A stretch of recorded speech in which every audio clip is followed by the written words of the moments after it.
Hello and good evening, everyone. Thanks very much for joining. I will give everyone just another 30 seconds because I can see people are still joining, and then we'll kick off proceedings for the evening. Thank you.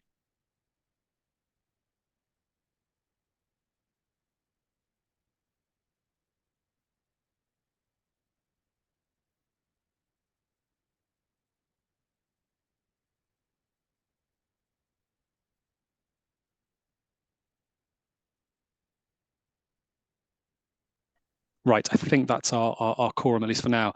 So good evening, everyone, and thank you very much for joining this public consultation webinar on today in June 2024 on the Westby Deeping replacement quarry. My name's Vince. I work for EQ Communications, and my job today is going to be to help independently compare some of the Q&A questions that you've submitted, both in advance, but also you'll submit through the course of this presentation, this webinar today. On that, with regards to the Q&A, at the bottom of your screen, if you're on a computer or a laptop device, but on the possibly on the right-hand side, if you're on a tablet or phone device, there will be an option for the Q&A, so not the chat option, but the Q&A option, and that is your ability, that is your way you will send through those questions to us, and that come through to everyone here on the team today, and we'll group those and issue those to the panel and answer as many questions as we can in the hour that we've got available today. So once again, that's the Q&A option down at the bottom of your screen, or perhaps on the right-hand side if you're on a tablet or phone device.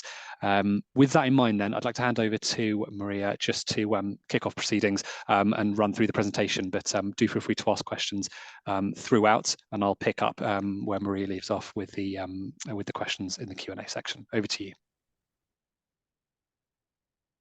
Thanks, Vince. Good evening, everyone. Thanks very much for joining us this evening for the presentation for the West Deeping replacement quarry.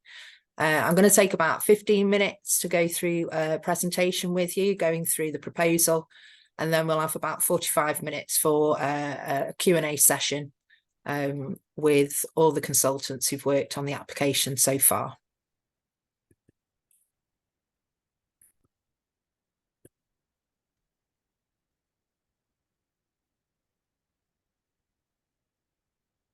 So the proposed development for West Deeping replacement quarry. We're looking at approximately 1.8 million tonnes of sand over an 8-year period, with a further 2 years for restoration. It would be a new independent quarry to the south of the existing West Deeping quarry. As I say, 7 to 8 years for extraction, with a further 2 years for restoration. We are seeking to relocate the plant site location into the new area to the south of the A1175. This would be see the area that is currently the plant site being restored. So key points of the proposal are: there is progressive restoration to wetland. This would also include ecological and leisure after uses, standoffs from important environmental features. So we've got a minimum standoff of 30 metres from the River Welland. We've got a 200 metre standoff from Mossy Mill, and we've got we're a minimum of 200 metres from the nearest properties in West Deeping village. There's no intention to import inert waste materials for the infill, which would be required if the land would be returned to original ground levels. And this is all part and parcel of why we've gone down the route of the final restoration that we have. The intention would be to provide advanced landscape planting. This would be around the boundaries of the site, improving and replacing hedgerows, stopping up gaps along the A1175 where there's currently no hedgerows, to ensure that there's minimal impact from a visual aspect of views into the proposed site. So here we've got the proposed new access route onto the A1175. This would be seeking to ensure and worked with highways officers at Lincolnshire County Council to ensure that it's a deliverable access, to ensure that it doesn't have an impact of any detriment to the highways and the way that the traffic runs at the moment. The benefits of utilising the new sites is that after the first 12-18 months of the proposal starting up, the amount of traffic on the King Street junction would be decreased, with the majority of traffic heading east from the site towards Market Deeping in the A5. So key benefits of the proposed development: enhanced habitat restoration, delivering biodiversity net gain with improved habitats. The proposal that we've got in place, the calculations that we've done on the biodiversity net gain is huge. We're looking at upwards of 80%. So that would be delivering back the habitats at the percentage that they are in existence on the site, plus 80% plus on top of that. We'd see a continuation of employment, meaning that the people that are employed at the current West Deeping site wouldn't be made redundant or relocated to other areas within the business or other companies. It also would benefit and ensure a continuation of employment for the supply chain beyond the Breedon't Group.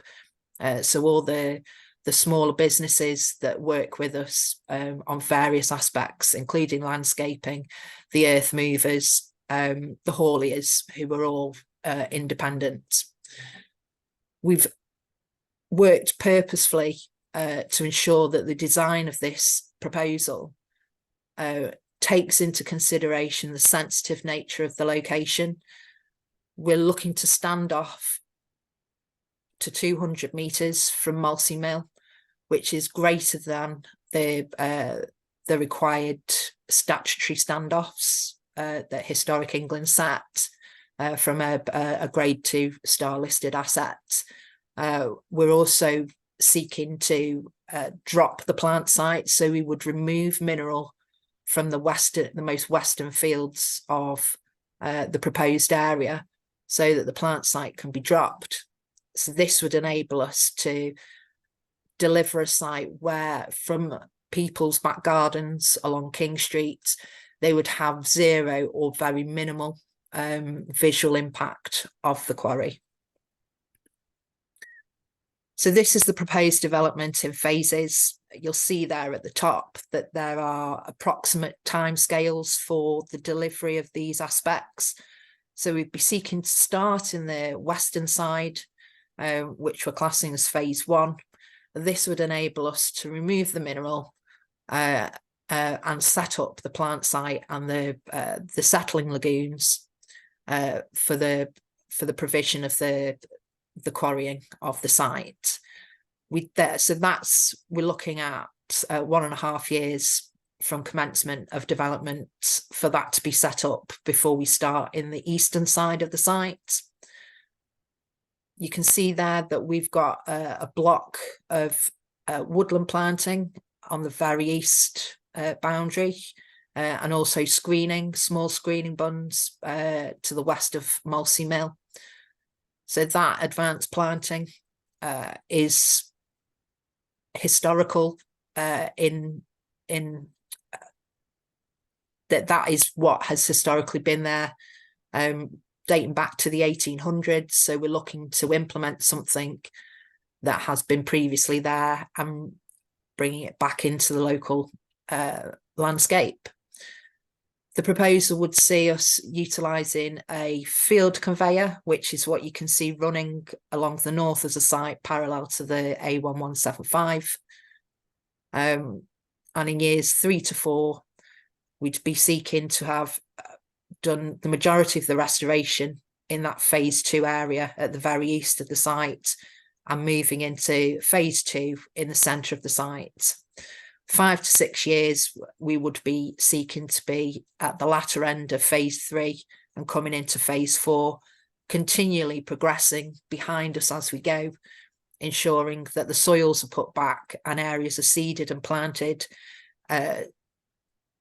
almost on a temporary basis until we get to the final restoration, which I'll just skip forward to. So the final restoration here, you can see it's an array of lakes. They are not all fishing lakes. There are habitat lakes there, which are the lakes nearest to West Deeping. So we're looking at reed beds, enhancing new hedgerows, native woodland planting. Fishing lakes would be proposed as well, with a surrounding of grasslands. We're also looking for the most southern points where we're not intending to disturb the ground at all. These would be seasonal ponds and scrapes, so they would essentially be ephemeral, so they would be dry in the summer, wet in the winter. And you also should be able to see on there the red dotted lines, which are permissive footpaths that are being proposed. Okay, so the plant site location, we're fully aware that this is a concern to many local residents, certainly those located in West Deeping. And we've given this a huge amount of consideration. We've looked at all possible options with regards to where to site the plant. Contrary to comments and points that have been made on other websites and videos, we're not intending to relocate the existing plant sites. The plant that is on the current plant site is not going to be, it wouldn't stand up to being moved. So we've got a photograph here of a plant site that we've got at one of our other sites in Bedfordshire. And this is the type of plant that we would be intending to place within the replacement site at West Deeping. So just to give an idea of what we've looked at when determining the location for the plant site, we had 3 options for siting within the replacement site.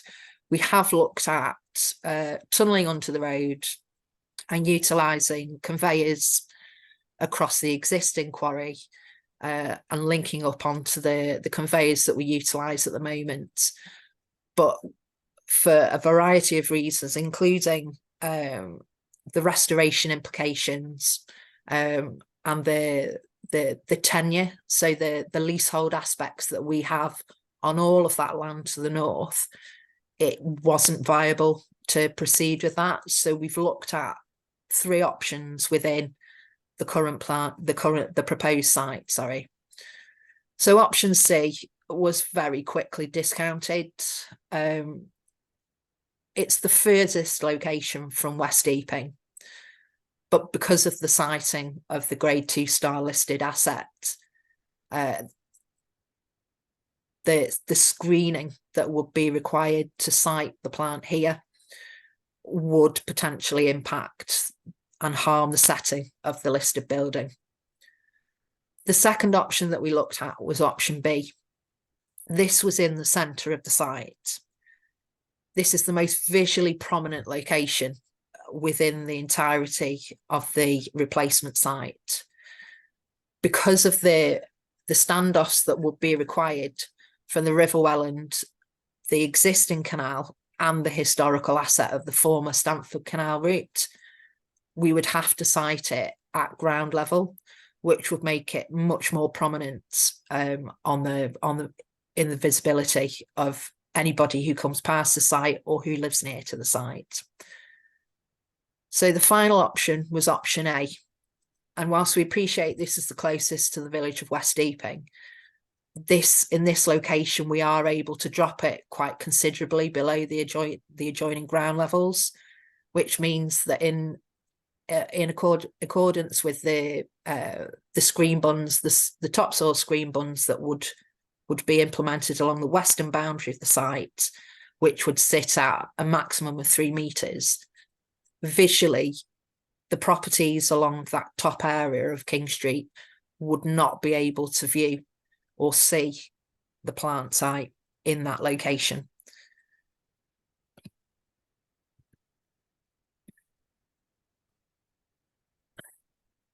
So back on, So environmental impact assessments.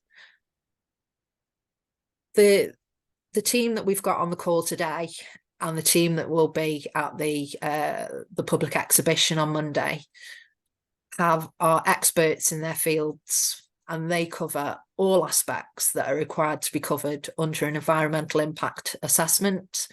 This is requirements that are set in national policy and require us to look at and establish how we are dealing with and how we are managing any impacts on local communities, surrounding residents and sensitive receptors. More than happy and encourage you to ask questions of the experts on any of these aspects, but landscape and visual, I've touched on that quite a lot in relation to the plant site location, but the aspect and the proposal that's been put forward has been scrutinised and delivered in such a way that we think that it is an operation that can be delivered with very little visual impact on the local community. We've also spent a lot of time and many years preparing surveys on the ecology and the nature conservation in the area, which has enabled us to deliver a baseline of biodiversity net gain and the habitats that are already in existence on the site, and gives us the opportunity to enhance and improve on those, in addition to adding new habitats and increasing that biodiversity net gain by a massive 80+%. We've also looked at the effects of the transport and the access, and looked at how that will impact local commuters, local users of the highways network, and ensured that we are meeting national criteria in the proposal that we're pulling together. Again, noise has been sought and looked at, assessed, and the report is extensive in how it delivers with the plant. It looks at how the vehicles that will be on site will be impacting on the surrounding areas. So you may have noticed that we've carried out noise and dust monitoring prior to prior to this application, in preparation for the application. This allows us to get a baseline for both the noise and the air quality and dust in the area, and that enables us to pull together and to model what we propose the maximum levels of both noise and dust would be through the proposal that we will be submitting to Lincolnshire County Council. We've also done extensive investigations into the water environment and how dewatering of the site would impact the surrounding areas. Again, existing footpaths, we're not intending to close those during the proposed operations, and the intention would be to enhance those before leaving, and also providing permissive paths as an addition to enable more of the land to be used by the local communities. So I mentioned earlier with regards to the historical woodland, so you can see here we've got a copy of the enclosure map from 1813 showing the historical location of woodland. We are intending to reinstate this as part of the advanced planting, and this would be incorporated into the biodiversity net gain as well. Soil resources have been studied, and we are aware of pretty much the volumes of topsoils, what the quality of those topsoils are, and subsoils, and that report will feed into how we manage and look after the soils throughout the process of the development, and how they're managed during the restoration process as well. We also cover climate change in the EIA, and this will be an assessment of Breedon't as a company and what we are intending to deliver, and what our proposal is, and our net zero targets are by 2050. But it also will cover the site specifics in relation to the steps that we'd be taking, for example, using a field conveyor rather than having dump trucks running back into the extraction areas to the plant site. Again, we're encouraging people through the various options to put their questions to the experts. That can be done this evening. It can be done via the inquiries.breedon at breedon'tgroup.co.uk email address that's on the website page. So the timing and next steps. So the draft planning application has been prepared, and that's what we're delivering to you today, and what we will be delivering to you on Monday at the public exhibition. It's in draft because we want you to have the opportunity to make comment on and raise any suggestions that you might have that could improve the proposal. The application will be submitted. Whether or not you raise your concerns and have your say with regards to what's included in that application is entirely down to you. We are intending to have the application submitted to Lincolnshire County Council by the summer of 2024.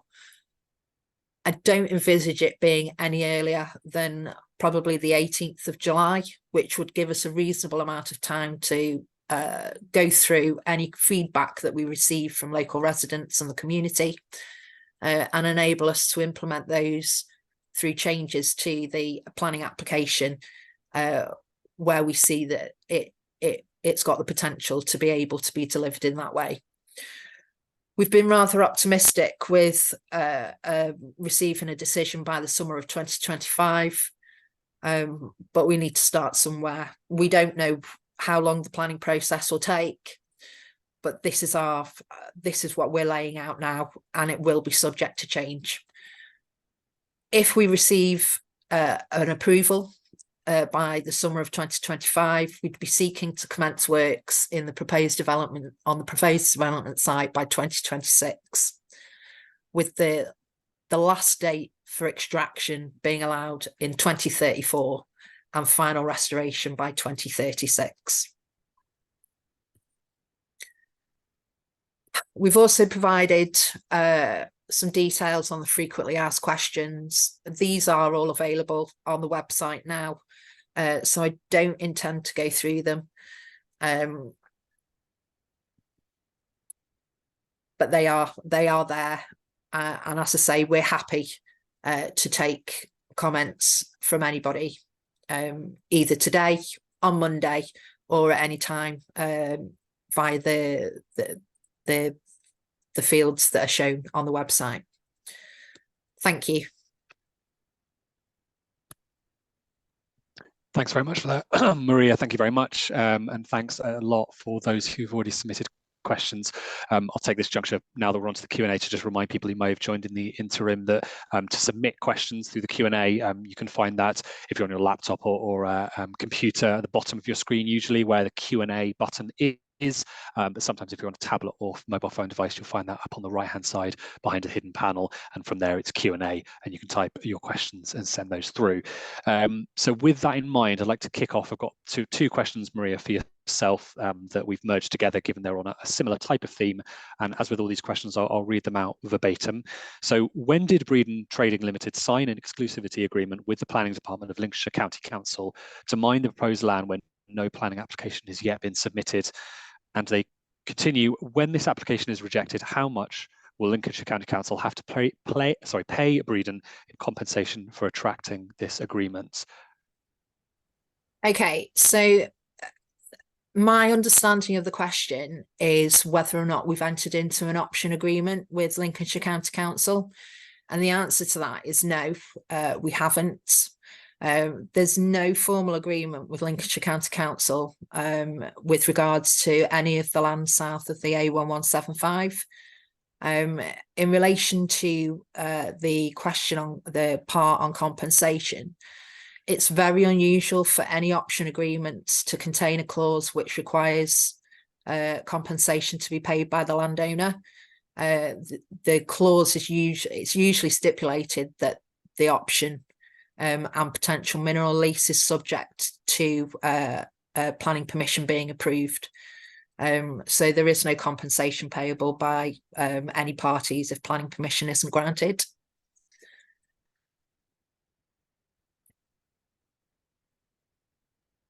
Thanks, Maria. And just continuing on that, on a similar track, but related question, I'm going to get and read this out in full. Do you have plans or an existing agreement with Lincolnshire County Council to extend further still this proposed site towards Maxey? If so, where do you propose the bagging plant will be? You've somewhat conveniently left off your proposals the detailed times for the deconstruction of the new bagging plant. Is this an oversight or yet another example of your underhand approach in this project? Your restoration board 6, indicates that a lake will be there in the future, but at no specific time, yet board 4 extends only to the final period of quarrying where the plant is still active. Is there something you're not telling us here? Okay, so again, as I've previously said, we've got no agreement with Lincolnshire County Council to extend to the south towards Maxey. I think the area that's being referred to here has been submitted by Breedon't for consideration in the review of the minerals plan. And I think this is the reference, site reference SG11. We haven't been made aware of the council's thoughts on whether SG11 will be put forward as a preferred site. And I understand that there's actually been a delay that's been announced either yesterday or today with regards to the public consultation and the process for the site allocation process. With regards to whether or not we've conveniently left off the proposals, the detailed time for the plant removal. I think we've made it very clear throughout the presentation today, and it's also on all boards, that extraction of mineral is between 7 and 8 years, with a further 2 years for restoration. So that further 2 years that goes beyond panel 4, I think you reference, would be the 2 years that would see the plant site area restored.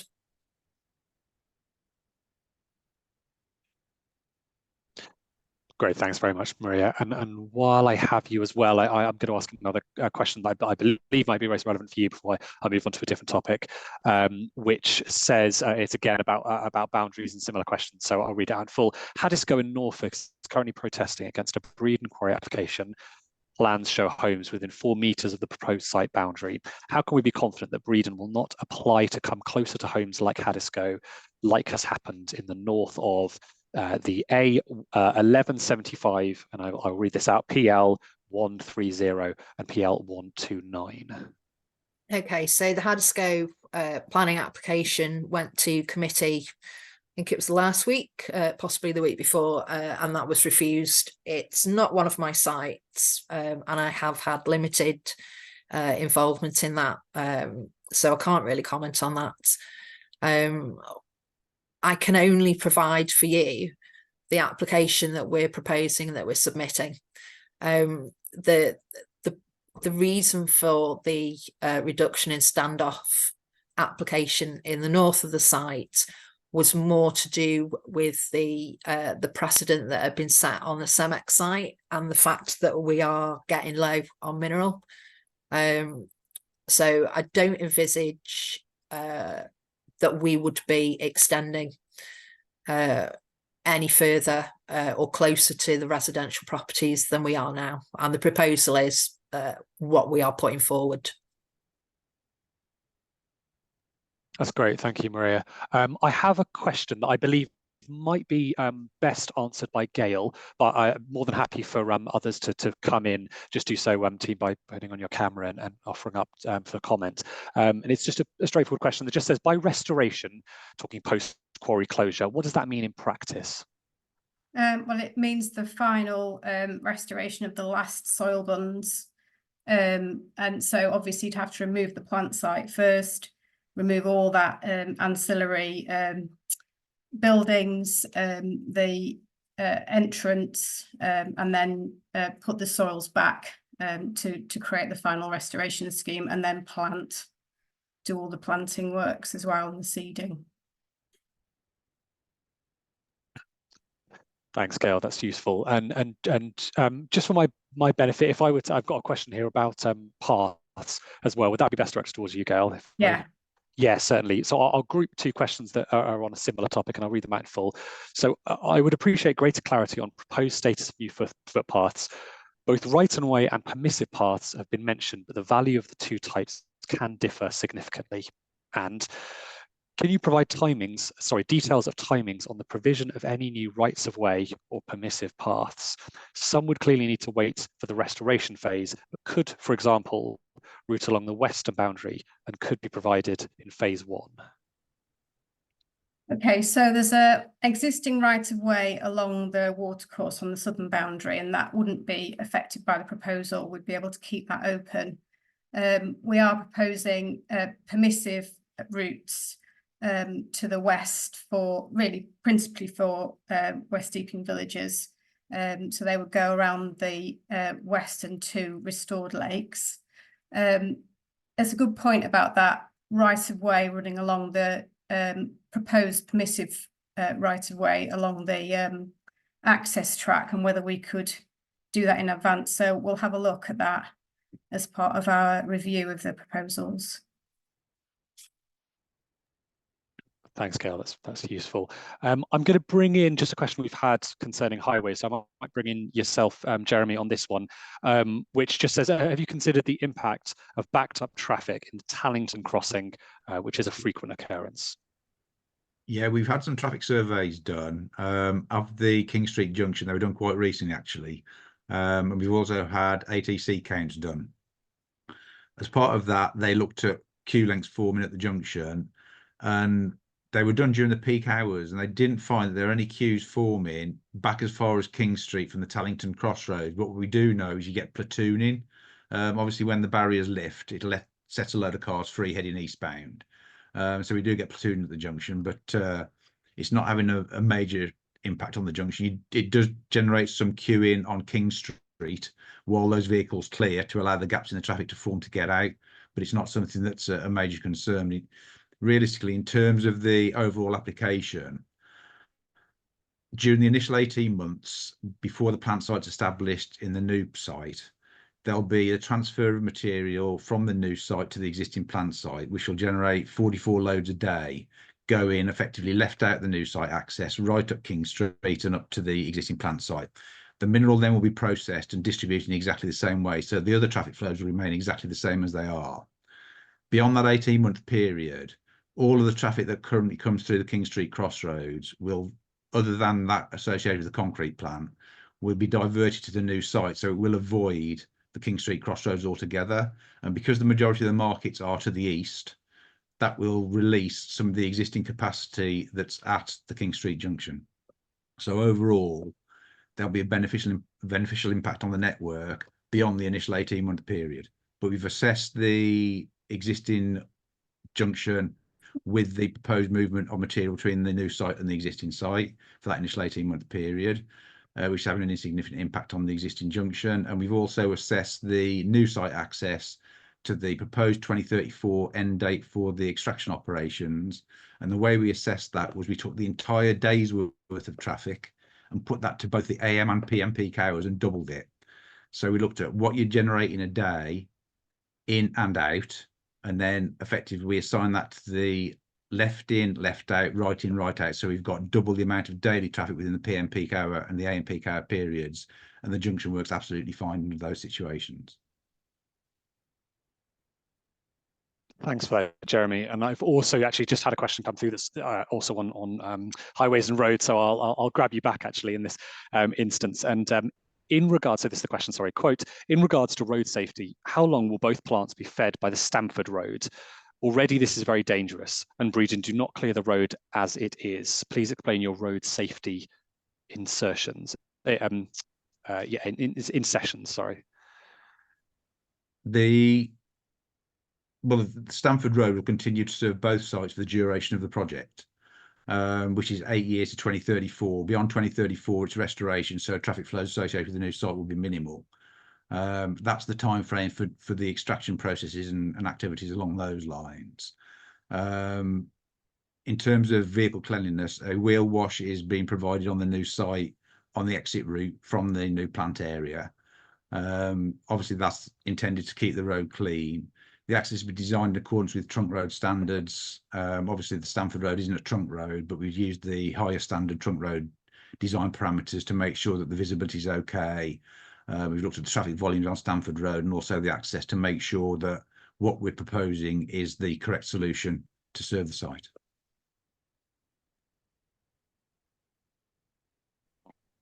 That's great. Thank you, Jeremy. I'm going to issue a question, I think, to Katerina, because it's to do with dust. So I'll just read that out now, which is, what health and safety measures do you have in place for workers with regard to dust? Oh, sorry, Katerina, I'll ask you to just come off mute. Thanks. Yeah, sorry, I was on mute still.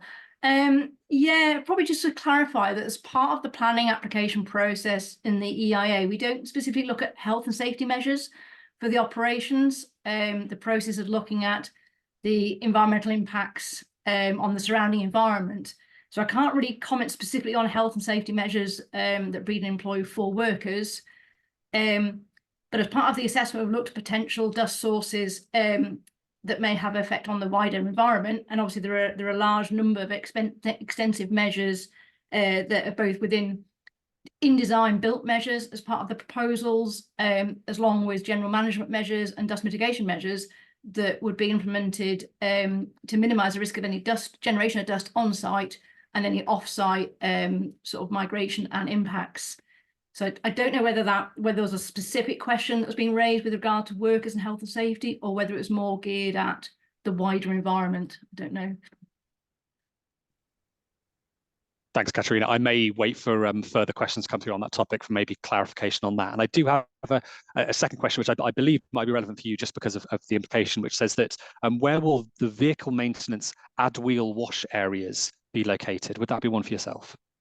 Yeah, pretty much. It's in the so that the plant site is in the western part of the site in phase 1 as on Maria's plans, and the access then is going to be into that northwestern corner, and that will then be provided with a paved surfacing that will provide to the offices, the weighbridge, and the wheel wash, which will be sited in that northwestern corner of the western side of the site, basically. And that's all included within the development plans as part of the effectively what we call inbuilt design. Thanks, Katerina. That's useful. Thank you. I'm going to move on to another topic as well, and before I loop back as well. And this is quite a broad question, but I might bring in Nick just for comment here. No, never mind. Just regarding well, I'll ask a question just regarding rain and risk of flooding. So it might be one for yourself, Peter. The question is as follows, or Peter Simpson, sorry. The question is as follows. So regarding the environmental impact assessment, has consideration of increased rainfall and risk of flooding as a consequence of climate change been taken into account, particularly with regards to the proximity of the river and the depth of the proposed dig? Yes, it has. So alongside the environmental impact assessment, we do something called a site-specific flood risk assessment, and that looks at all forms of flooding that may be posed to or posed by the development.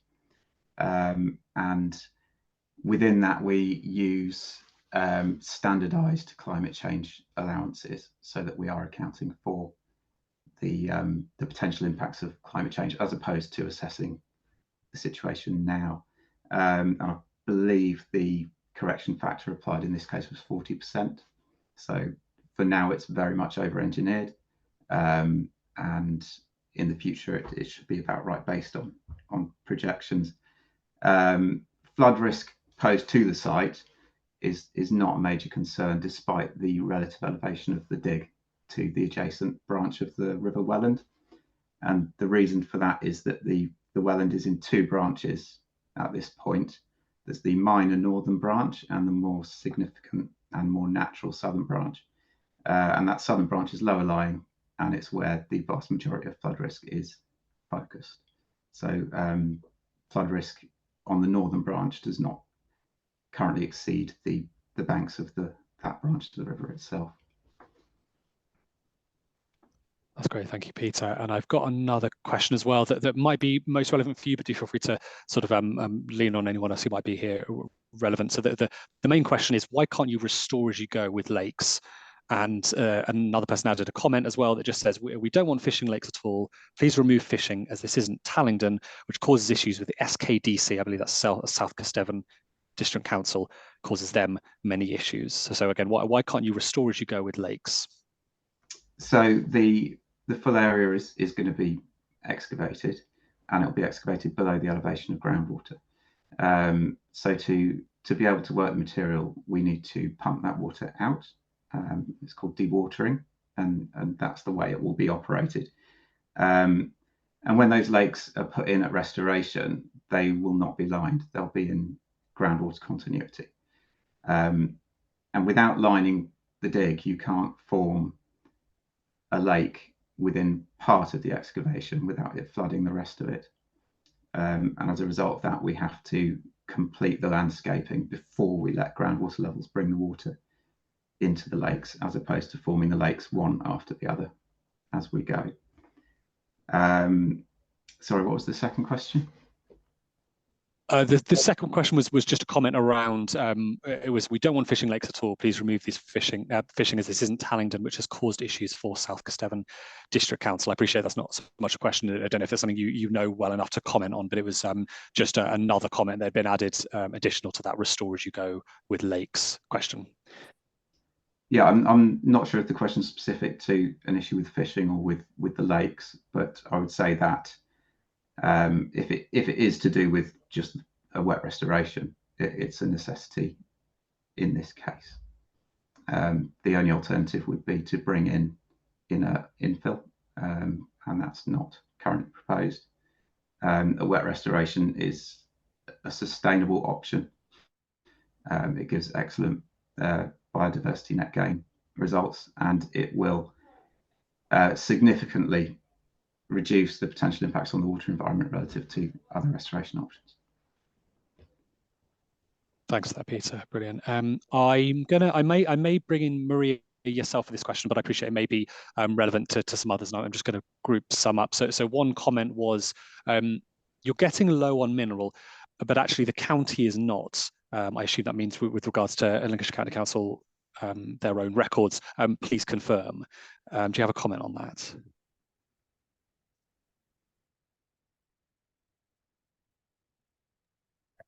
So I think that in the current minerals plan, there is a need for mineral across Lincolnshire. I believe that Lincolnshire split the area, but the reality is that Lincolnshire is in need of mineral.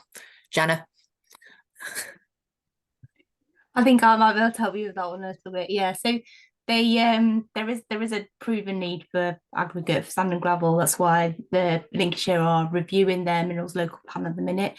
I think even with their permitted sites that they've got, plus allocations that they might be looking to take forward into the new plan, there still is a deficit of about 11 million tonnes, I think they're suggesting, across the county. So for sites that will be needed for sand and gravel provision across the next plan period. Thanks, Maria. Thanks, Jenna. And a question, another question for perhaps both of you, which it's two questions I've grouped together, both regarding a similar topic. So they mentioned that is Breedon's plan for the 7 to 8 year of mining of SG17 to apply for the area referred to as SG11, and another person follows on with a similar related comment. What is the total agricultural land which will be lost as a result of SG17 and the inevitable SG11? So both questions about those SG sites. Probably start with that one. I think the application that we're applying for and the sites promoted are something slightly different from the application that's put forward at the minute. So they're only applying for planning permission on the land that we're putting forward at the minute. The principle of development has been promoted by Breedon't, looking at land further extending from this site as well. but whether that is taken forward as a preferred option by Lincolnshire County Council, whether they like that site, we don't know that at the minute. That information has not been made available. So the application is only on this current proposal at the minute. Thanks, that's useful. Another question as well that might be for yourself, Jenna or Maria. Is cost a factor in not using a conveyor to transfer the sand and gravel to the north of the A1175? Do you want me to answer that one? Yes, please.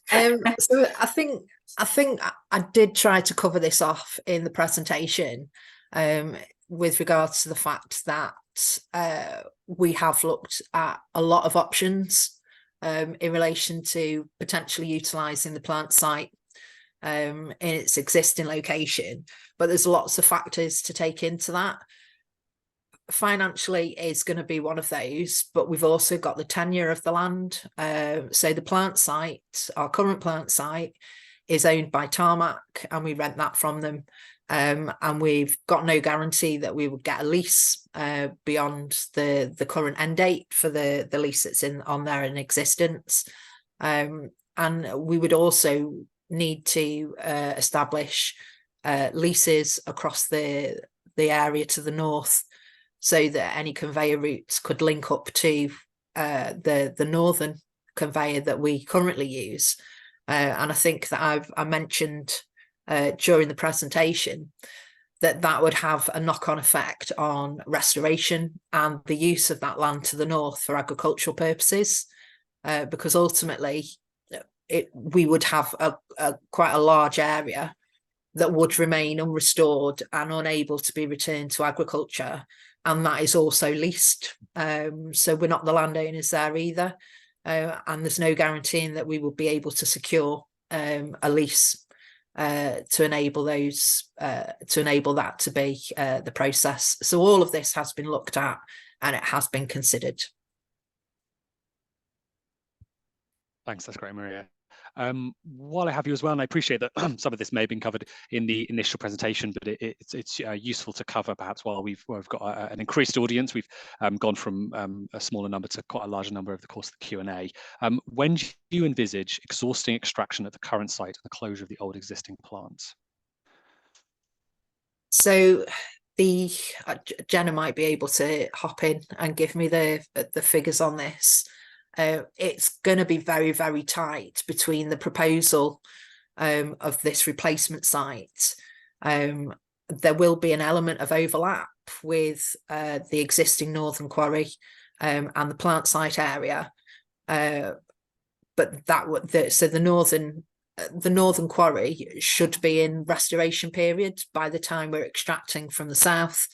The plant site obviously would be after the initial 12 to 18 months of the construction of the new plant site, and then that will be restored. But by that time, the entirety of the northern quarry area should have been restored. And I think either Jenna or possibly Gail will be able to clarify that we've incorporated those figures on the calculations when we've been doing the cumulative impacts on all of the aspects, and also in relation to the landscapes. Jenna, is that right? Yeah, that's right. Yeah, I haven't got anything else to add really. I mean, obviously you're a business, you're not going to want to stop production. So the aim is that the overlap ensures that you can maintain production. So yeah, but yeah, there will be an overlap, but it will be as minimal as we can make it to make sure that the other land is restored and allow you to carry on production in the southern area. That's the aim. But the EIA will consider cumulative impacts from both areas being operational, I suppose, as opposed to extraction happening at the same time. Thanks. And final question, I think, for both of you in this block, before I move on to a couple of others that I've had since then, which is a clarification. You've said, this is the question, sorry, quote, you have stated 200 metres from Molesey Mill and houses in the village. Is that from their dwellings or their gardens?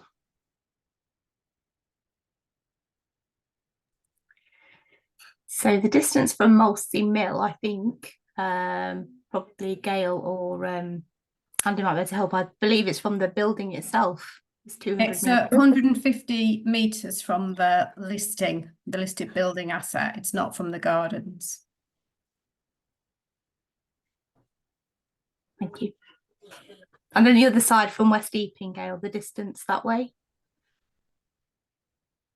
A lot longer, a lot further. Yes, it's further. Yeah, I don't know the exact measurement. I'm sorry, I'm not sure off the top of my head. No, nor am I, but I can measure it. If you bet, I'll come back to you in a minute. Yeah, I think it's 200 metres from the conservation area boundary. Right. Yeah, confirm. I got that as 200 metres from the conservation boundary, and I thought that we were on 200 metres from Molesey for the extraction. Yeah, we are. It's 120 to the planning application boundary, 200 to the nearest Extraction part of the limit. list. Extraction. Yeah, to the nearest wall of the listed building. Cool. Cool. Thank you, everyone, for jumping in on that question and clarifying as well. I've got a question that's come in as well that I might pose back to Nick, yourself, just on water tables. So the question is as follows, so quote, there is already a water table issue in West Epping. Will unlined lakes not affect this greatly? And will our houses not be at risk of sub-ground level water damage? Oh, hi. So the lakes that are proposed for the restoration are going to be unlined. So at the moment, there is groundwater in the sand and gravel underneath the site. And when that sand and gravel is removed, the ground will be lower than the groundwater. So as I said, we're going to pump that water out while we're working. And then when you stop pumping, the groundwater level will bring water into the dig and form the lake. Now, the level of the lake will be dictated by that of groundwater because the groundwater will flow into it on one side and out on the other. So it won't be able to fill up higher than ground, and it won't be able to fill up higher than groundwater currently does. So the impact of those unlined lakes on groundwater levels, there will be a very minor, highly localized impact, but it will not be sufficient to cause any concern with regards to groundwater flooding, even in the immediate vicinity of the site, and certainly not beyond planned standoffs.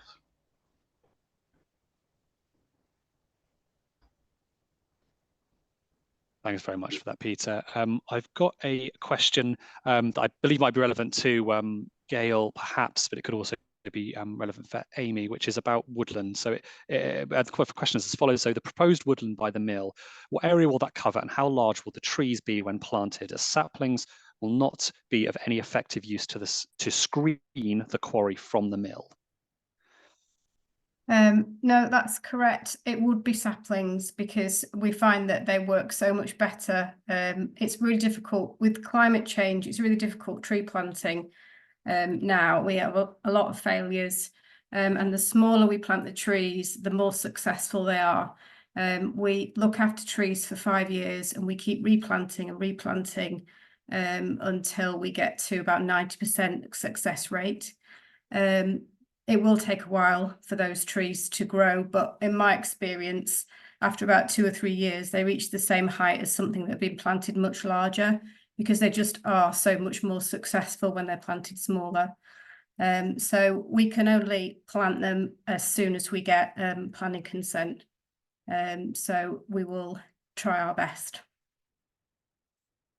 If I could just add that, in our assessment of the impact on Molesey's Mill, in terms of visual impact, we've assumed that the proposed woodland would have no beneficial impact or effect during the extraction period in that part of the development, because, as Gail's explained, there'll be young saplings.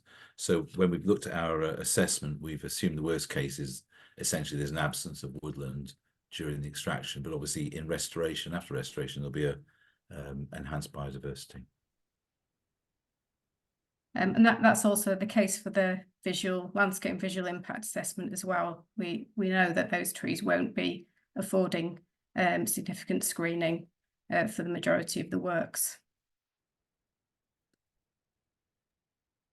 Thanks both for responding to that. I've got another question. I believe, Katrina, this might be most relevant to you. I'll read it out in full and then I'll just give a quick comment.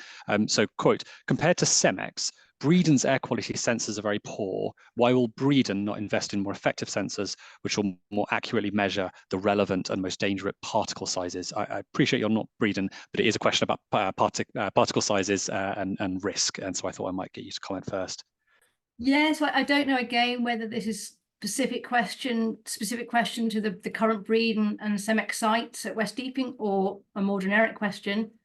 I have to admit, I'm not aware of what monitoring CEMEX do or have done in the past. I know, I'm just looking now actually at their, there was an air quality assessment done for their recent extension application done in 2023.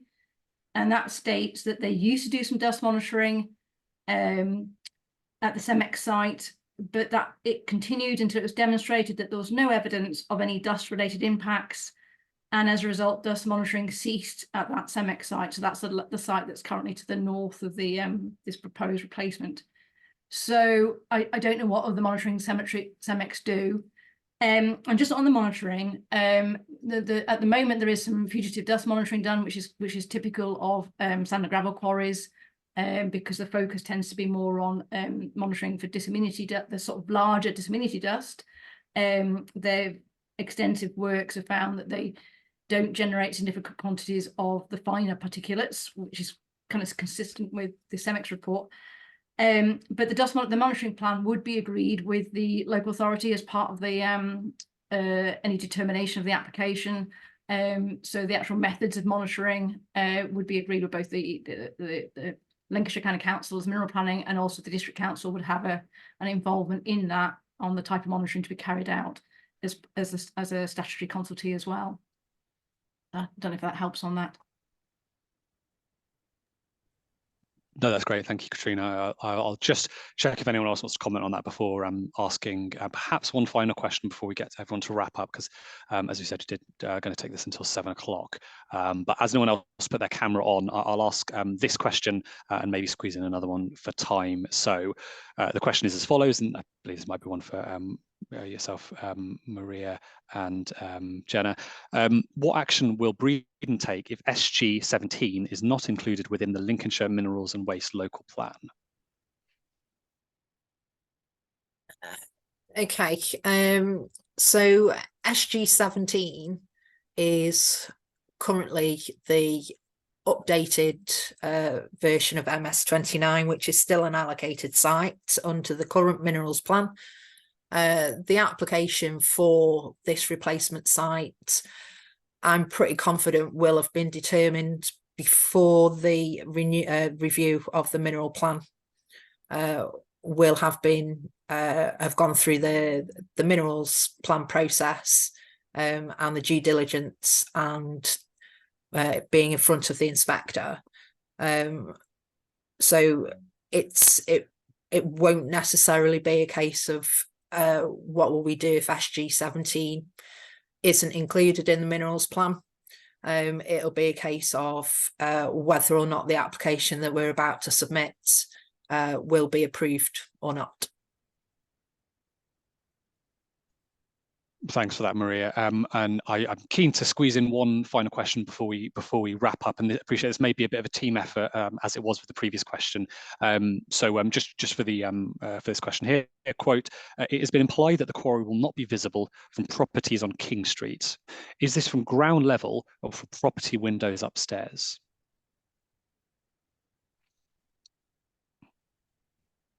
Hi, from ground level, there may be glimpse views of the very top of the plant over the soil buns. From upstairs, you will probably see a little bit more than that, but we're talking like 1 meter of the top of a conveyor. It's not, you're not going to see very much, and that will be of about 1 to 2 meters in width across a whole panoramic view. Thanks, Gail, for clarifying that point. Brilliant. Well, all it leaves for me to say before I hand over to Maria for a brief wrap up and close before we finish a little after 7 o'clock, of course, which is the following, which is that, you know, any questions that the team here have not been able to answer will be answered, and those questions and responses will be posted on the Breedon't website along with a recording of today's webinar. That'll include the presentation, of course, before the end of the consultation period. So I just wanted to make that point there, and I want to thank everyone, of course, for sending in their questions today and issuing those to the team. And a record, of course, of all the comments that have been submitted today is logged and will be passed along to the rest of the team. So Maria, I might get you to briefly wrap up perhaps and close off the webinar for today. And I want to thank everyone again. Thanks, Maria. Yeah, I'd just like to take the opportunity to thank everybody for attending today, for the team making themselves available to answer the questions that I know a lot of the local residents and the community surrounding West Epping have in relation to this proposal. As I say, we're aiming to get this application submitted in the summer of this year. And please, I encourage all of you to put your comments to us so that they can be included in the thought process before the application is submitted. Thank you very much.